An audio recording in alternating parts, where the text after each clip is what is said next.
Hi there, I'm Shane Spiers and welcome to another edition of the Performance Brief where we give you one breakthrough business idea in less than 5 minutes.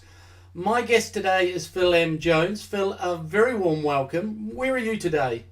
Thanks, Shane. Great to be here. I'm in my home office in New York City right now. Oh, lovely.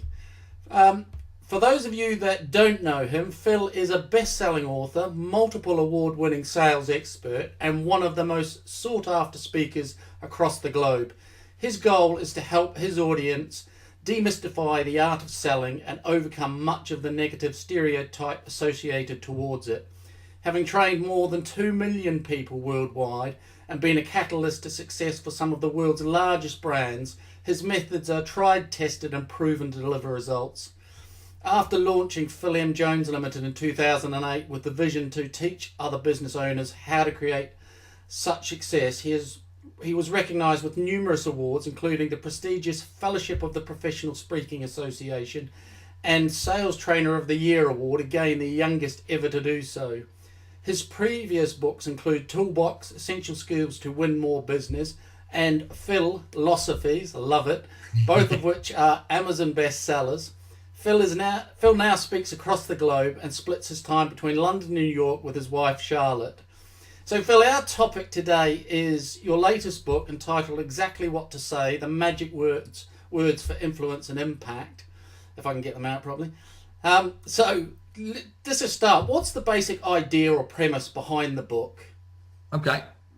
Yeah, good simple question to kick us off is I've met literally thousands or maybe even millions of people through my career that are really passionate, keen about making a difference in their business. They're good at what they do. They find themselves with the right attitude and the right belief system towards success. In the moment, they often find themselves less for words. And the worst time to think about the thing you're going to say is in the moment when you're saying it. So what I then went on to be able to study through curiosity more than anything is when I was looking at big businesses and seeing the dramatically different results between all the different individuals involved, I wanted to ask the question why. And the one commonality in everybody who was killing it in every organization is more so than just attitude and endeavor, is those people had the right words at the right time, said in the right way. That was the missing difference. And I started to look towards the triggers or the particular types of word patterns that talk to towards subconscious and create both efficiencies and effectiveness within conversation. And that's where my study around these words for the last 10 years have come. What I wanted to do with the book, though, was to make it short and concise. Right. I wanted a book people could read, get straight to the meat of it, put it into practice. And you'll know as well as I do that people learn best by doing. Yeah. So if they can implement it, take action, as opposed to be bogged down with too many words, then chances are they get some results too. Okay. So the book contains 23 powerful phrases that can be easily interwoven into sales and our everyday conversations to negotiate, influence and persuade. So let's talk about a couple of those. The first phrase in the book, I'm not sure if it's for you, but you talk about creating a rejection-free approach. Tell us the premise behind this. Yeah, one of the biggest reasons that people fail to get their ideas towards other people is that they're scared the other person might say no. They're fearful of some form of rejection. So it leaves them tongue-tied, and it means that what they do is they can't get over that hump and say, what do you think of this? So what I figured is if I can help people with a rejection-free approach, then chances are they can introduce an idea to people more frequently, get an uplift in results. The words, I'm not sure if it's for you, what happens is it means you present an idea to the right or the left of somebody, right? Mm-hmm. What they then do, though, in their subconscious mind is they hear something different. Firstly, their little voice says, well, I'll be the judge of that. Mm-hmm. The second thing is it piques curiosity. And that curiosity is, well, what is it? Yeah. The three-letter word on the end, though, is where the real power is, that word but. If you've ever been in an employed position and looking at your track record, Shane, I would see that you've been through a few. There might have been a point in life you picked up a piece of feedback from an employer that said, Shane, we're a really valuable member of the team. We love everything you bring to the table, but. Yeah. And the only thing you remember is everything that follows the but. Yeah. So what but does is it negates everything prior. You want to get an idea to somebody, you say, I'm not sure if it's for you, but you wouldn't happen to know. And what the little voice hears is you might want to look at this. Brilliant.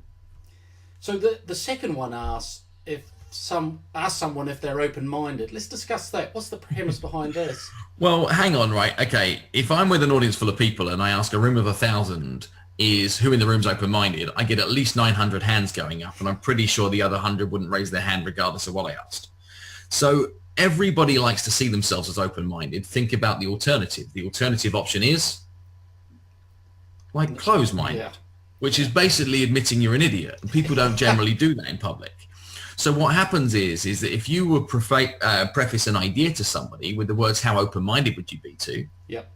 Their natural warmth and reaction is, well, I want to be seen as that. Yeah. So it's a great way, again, of being able to bring an idea into conversation, still leaving it as grey. What you're not doing is being pushy or forceful. What you're doing is you're inviting a conversation and creating consideration in the other person. It isn't guaranteed sales or guaranteed acceptance. It's a guaranteed conversation. Conversations are started with questions. When a question starts a conversation creates a relationship creates an opportunity, and an opportunity can create a sale. Right, great. So we've got 1 minute left, Phil.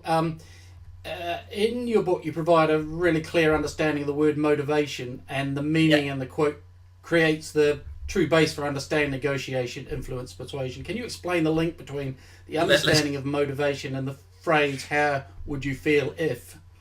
Okay, I might get to how would you feel if on time. I think what will be more powerful to the listener is to know what the word means. Yeah. The word splits at the beginning. First part of the word comes from the Latin word motivus. Modern day translation is the word motive. The Asian part of the word comes from the word that we now know as action. If somebody had a motive, they had a reason. If somebody would take action, it would mean they would do something. The true word meaning for the word motivation is a reason to move. And it would be fair to say that if the reason was big enough, you can get just about anybody to do just about anything, if the reason be big enough. Our real tool to be able to get somebody to move, get them to change or consider a new idea, is to find the reason why they would want to do it. People make decisions based on emotion over logic. So if you can trigger a future-facing emotion in somebody, you create a feeling in them that they want to get towards or away from.